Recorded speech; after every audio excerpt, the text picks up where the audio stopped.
Somn ușor, micuțule Arici. Zilele sunt mai scurte. În aer se simte răcoarea iernii.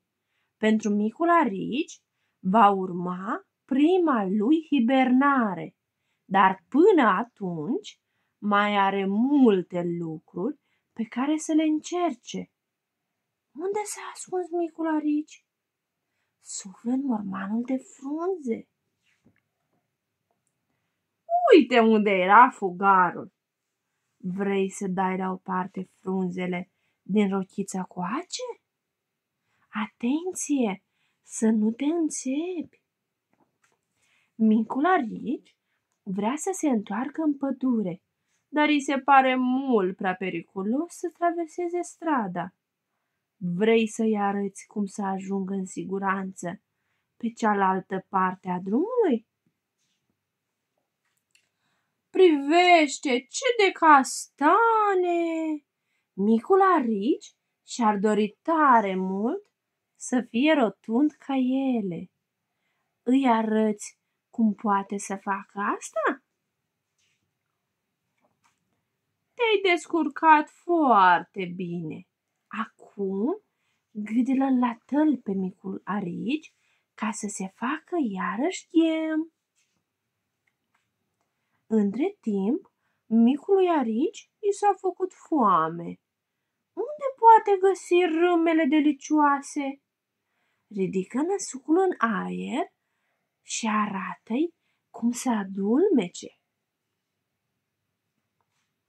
Dar unde sunt râmele? Probabil se ascund în pământ. Lovește pământul pădurii cu degetele. Atunci râmele vor crede că plouă și se vor furișa afară. Grozav! Ia-te, uite câte sunt! Repede, încearcă să le prinzi, înainte ca ele să intre iarăși în pământ.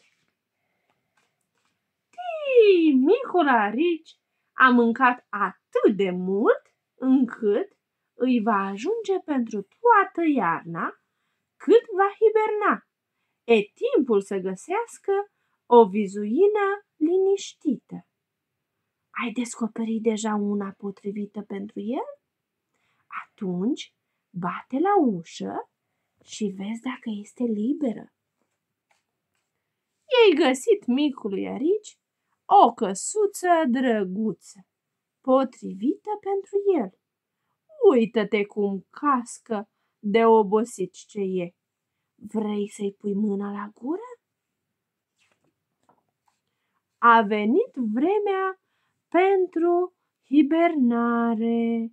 Mângâie-l pe micul Arici și dă-i un pupic de noapte bună. Micul Arici sforăie deja liniștit în vizuina lui. Vrei să sforăi și tu de câteva ori? Apoi el adorme profund până la primăvara viitoare. Somn ușor, micuțule Arici.